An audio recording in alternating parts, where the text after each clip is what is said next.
Goeiemôre en welkom om weer te kuier in die woord van die Here. Is altyd 'n voorreg, is altyd lekker.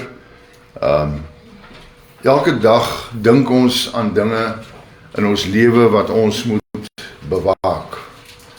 Ons beursies, ons passwords, ons kodes, ons pinnommers, ons bankkaarte, al hierdie dinge wat ons juwelierswaarde, ons sleutels, ons geld.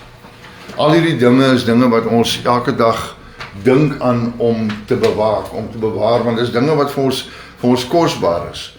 Dis dinge wat vir ons eiendom, wat vir ons miskien duur gekoop is, so ons het baie dinge wat ons bewaak. So, ek wil hê ons moet vanoggend gaan na Spreuke 4 vers 23, wat vir ons sê, bewaak jou hart meer as alles wat bewaar moet word, want daaruit is die oorsprong van die lewe. Bewaak jou hart meer as alles, want daaruit is die oorsprong van jou lewe.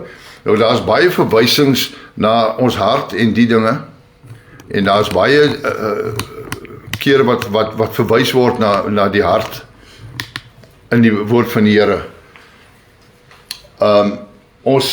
Ons sê baie maklik, ons sê Jesus is in my hart.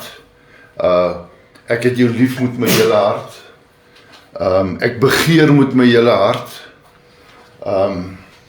En ons hart is baie deel van ons spreekterme. Nou, ons kan die vraag vra, is my hart dan nie maar net 'n vleeslike bloedpompende orgaan wat in my liggaam is, wat help om my liggaam aan die gang te hou nie, want sonder dit kan my liggaam nie funksioneer nie, my hart nie. In die geloofswêreld is my hart die setel van my emosies, my denke en my wil. Met ander woorde, in jou hart setel jou totale menswees. Dis 'n metaforiese gesegde, en dit is die plek waar God bly, metafories. Is dit die plek waar God bly. Bewaring van my hart is nie altyd op my nommer 1 op my lys nie. Dit is maar baie sekondêr. Ek gaan baie lukraak om en ek bewaar nie altyd my hart nie. Ek besef nie altyd die erns daarvan nie. Omdat ek my hart wil koppel aan emosies en aan gevoelens, is dit vir my partykeer nie in 'n geestelike sin so belangrik nie. Besef ek nie die omvang, die metaforiese omvang wat dit het in my lewe nie. As ons kyk na Matteus 12 vers 34 tot 35, sê vir ons, ander geslag, hoe kan julle goeie dinge praat terwyl julle sleg is, want uit die oorvloed van die hart praat die mond. Die goeie mens bring uit die goeie skat van sy hart goeie dinge tevoorskyn, en die slegte mens bring uit die slegte skat slegte dinge tevoorskyn. Wat die hart van vol is, loop die mond van oor. En dit is baie waar. Dit wat ek dink, raak my dade, dit raak my woorde, dit word my waardesisteem. Dit wat ek praat, wanneer ek kwaad is, wanneer ek moedeloos is, wanneer ek siek voel, wanneer ek verlore voel, wanneer ek hopeloos voel, dis wanneer ek die dinge wat in my hart omdra, dis wanneer dit uiting kry, dis wanneer ek dit lig gee, dis wanneer ek dit spreek. Met ander woorde, hoe ek praat en waaroor ek praat, is wat uit my hart uitkom. Dis nie maar sommer net gedenk in my kop nie. Nee, dit kom uit my hart uit, en dit vorm my denke. Dit is 'n geestelike, 'n fisiese, en my fisiese en geestelike gesondheid word daardeur bepaal. Dit het 'n invloed op. As ek heeldag negatief praat, want in my hart voel ek, ek is 'n siek mens, en ek verklaar dit heeldag, en ek is arm, ek is mislukking, ek is nie goed genoeg nie. As ek hierdie dinge in my hart koester, dan is dit dinge wat ek spreek, en woorde het krag, so ek spreek lewe en dood oor myself. Ek spreek lewe en dood oor ander. As ek hulle sekere dinge toevoeg, afhangende van die omstandighede, voeg ek mense dinge toe, en ek veroordeel. Want dis wat ek in my hart mee rondloop. Dit wat ek na waarde ag, en koester en vertroetel, sal sigbaar word in my lewe, want dis die dinge wat in my hart is. Matteus 6 vers 19 tot 21 sê vir ons, moenie vir julle skatte bymekaar maak op die aarde waar mot en roes verniel en waar diewe inbreek en steel nie. Maar maak vir julle skatte bymekaar in die hemel waar geen mot of roes verniel nie en waar diewe nie inbreek en steel nie. Want waar julle skat is, daar sal julle hart ook wees. Waar julle skat is, daar sal julle hart ook wees. En dan net die volgende versie praat van die lamp van die liggaam is die oog. So ons gaan nou miskien verwys daarna ook. So waar my skat is waar wat ek kosbaar ag, as ek ingestel is op materialisme, as ek ingestel is op die fisiese, as ek ingestel is op my emosies en my gevoelens, dan is dit wat gaan in my hart gekoester word, wat ek gaan bedink, wat ek gaan ronddra, en wat ergens op 'n kol gaan uitkom. Maar dit bly nie binne nie, dit gaan lig kry.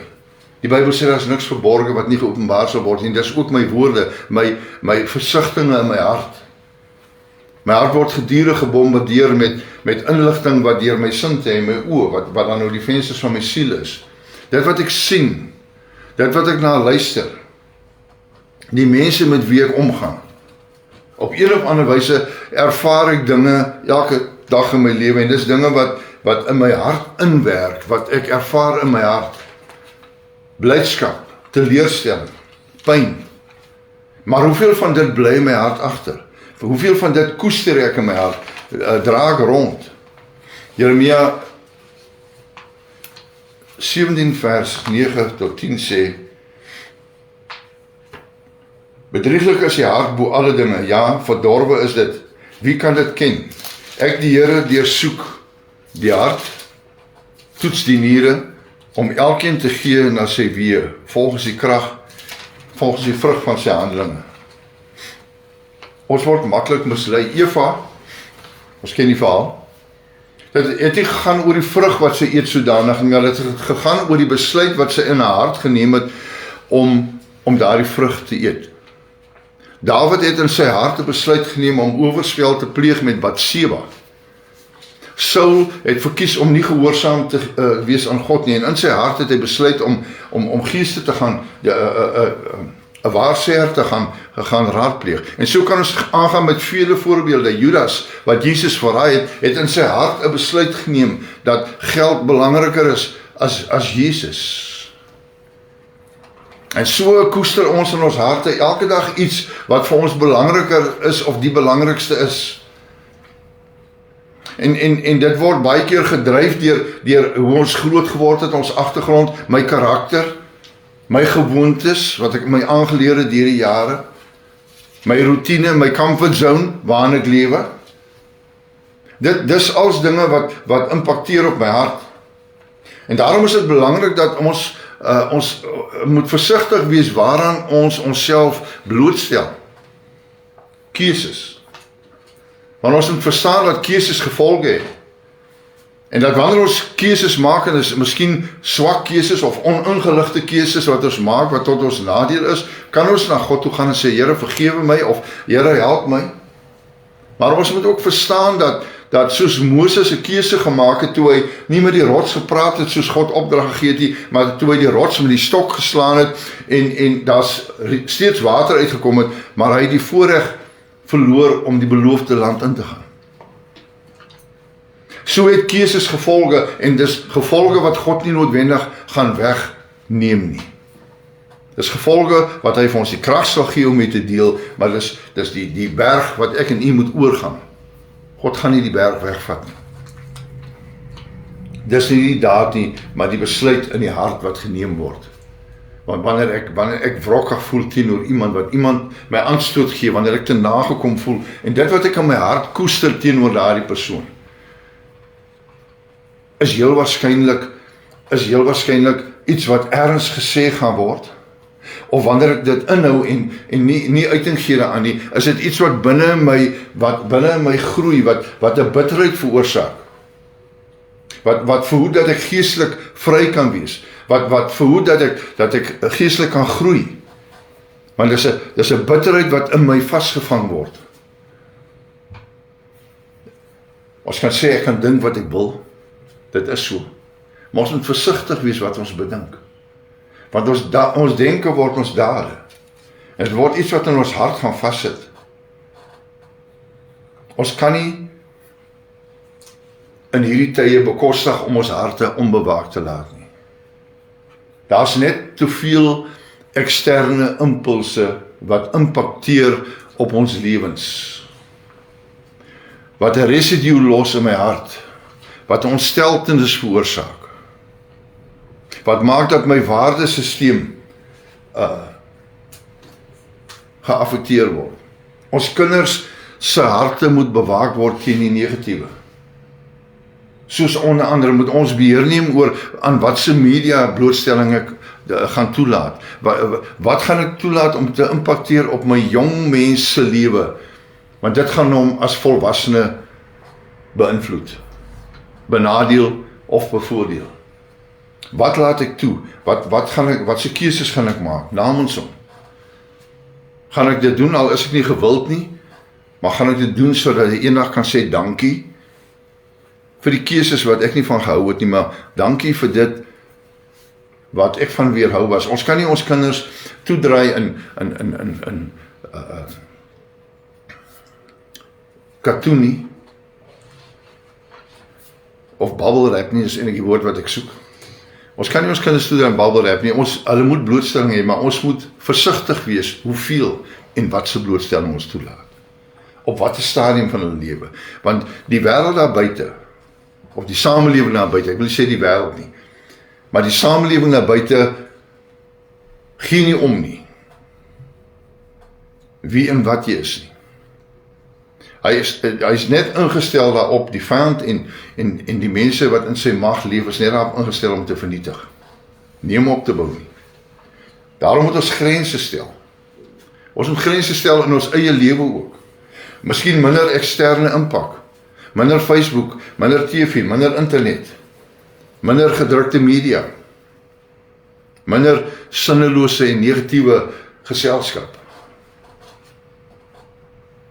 Miskien is dit tyd dat ons ontslae raak van die jammer Jannies en die martel Marties wat ons lewe vul met en ons ore vullisblikke wil maak vir hulle gesaanik en hulle gehuil, vir hulle onsekerhede. Miskien is dit tyd dat ons dit doen en ons so 'n bietjie distansieer van al hierdie dinge wat ons harte vul en wat ons harte besoedel. Wat maak dat dit impakteer op ons waardesisteem, op die keuses wat ons maak, op hoe ons dinge ervaar, hoe ontvanklik ons is vir God se woord.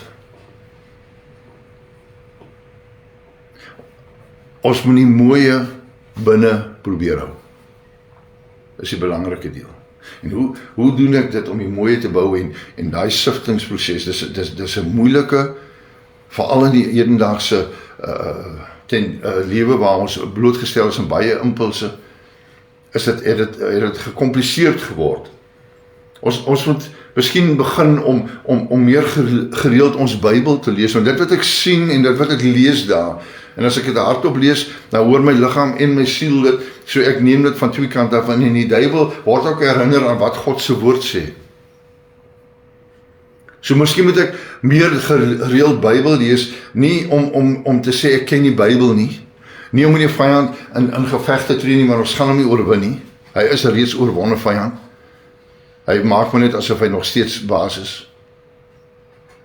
Maar ons moet weet dat ons dit wat ons in ons het tot stigting is, wat ons harte kan skoonhou, ons harte kan suiwer, so daar nie plek is vir die negatiewe nie.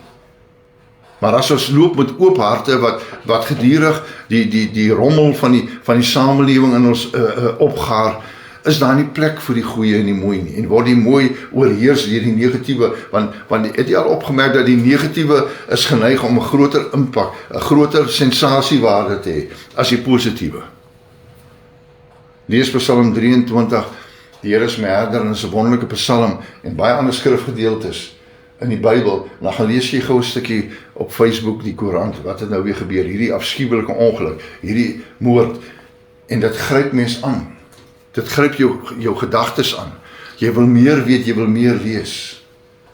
Die misleiding wat deur die negatiewe inkom in ons lewe. Ons moet versigtig wees waarna luister ek. Met alle respek gesê, hier's baie van hierdie sommer plaaslik van hierdie jong kunstenaars wat miskien maar 8 tot 5 werkie moet kry. Want wat hulle sing, promoveer hulle die negatiewe. Hulle moedig mense aan om wandeloos te lewe. Ensovoorts, ensovoorts. En ek het niemand spesifiek aan gedagte nie, maar luister maar so 'n bietjie na ons sekulêre musiek. Waaroor word gesing? Wat is die tema van die rympielietjies wat die mense so sing? Ja, selfs ons ou bekende liedere. Gaan luister 'n bietjie mooi na die woorde. Wat promoveer dit? Onder die vaandel van 'n lekker ritme, 'n voet-tapping ritme, is daar baie dinge wat ons harte binne gaan. So daarom is dit belangrik dat ons gereeld na opbouende musiek sal luister. Dat ons sal luister na getuienisse van mense wat oorwinning gekry het oor dinge in tye in hulle lewe, want dit inspireer my om ook die wete te hê dat ek ook meer as oorwinnaar kan wees volgens God se woord. In Matteus 22 vers 37 sê die Here, jy moet die Here jou God lief hê met jou hele hart, met jou hele siel en met jou hele verstand. Met ander woorde, moet my hele wese. Ek kan nie 'n gedeelte van my wese aan die wêreld toewy nie. Ek moet God volkome lief hê. Dis die eerste en die groot gebod. Ons dien nie jaloerse God, hy sê dit self. Ons mag nie ander gode voor sy aangesig maak nie. En hoeveel gode, en ek het by geleentheid oor so iets gepraat, hoeveel gode is daar nie wat ons opgerig het in ons lewens, wat dikteer hoe ons moet leef, waar ons vasklou en vashou, wat eintlik geen uitkoms bring nie. Wat ons net help om ons te verwar en ons te sis. Ek sluit af, bewaak jou hart meer as alles. Bewaak jou hart meer as alles. Die Bybel sê dit vir ons en ek dink dit is baie belangrik. Daar's 'n rede hoekom dit sê. Omdat God weet van al hierdie aanslae wat ons gaan moet sterk staan en waar ons deurgaan en die mismoedigheid en die hartseer en die trane en ook ja die oorwinning, maar ook die negatiewe dinge wat ons glo positief is, wat ons mislei en verlei. Kom ons wees versigtig wanneer ons keuses maak. Voor ons nog iets doen, kom ons wees nie 'n Eva nie, kom ons wees nie iemand wat 'n keuse maak vir die negatiewe. Kom ons bewaar ons harte, kom ons begin vul ons wese met positief, kom ons vermy ons sinnige en negatiewe gesprekke. Kom ons probeer dit vermy, so ver as moontlik. Kom ons probeer die voetspoor wat die moderne lewe in ons lewens maak, die inspraak wat dit maak, kom ons probeer dit beperk. Kom ons probeer dit minimaliseer, sodat ons makliker ons harte kan bewaar. Mag die Here vir u krag gee, mag sy Gees u lei om u hart te bewaar, om deur middel van sy woord en die leiding van die Heilige Gees sterk te kan wees, te kan sê, ek is meer as 'n oorwinnaar, ek bewaar my hart vir God en God alleen. Amen.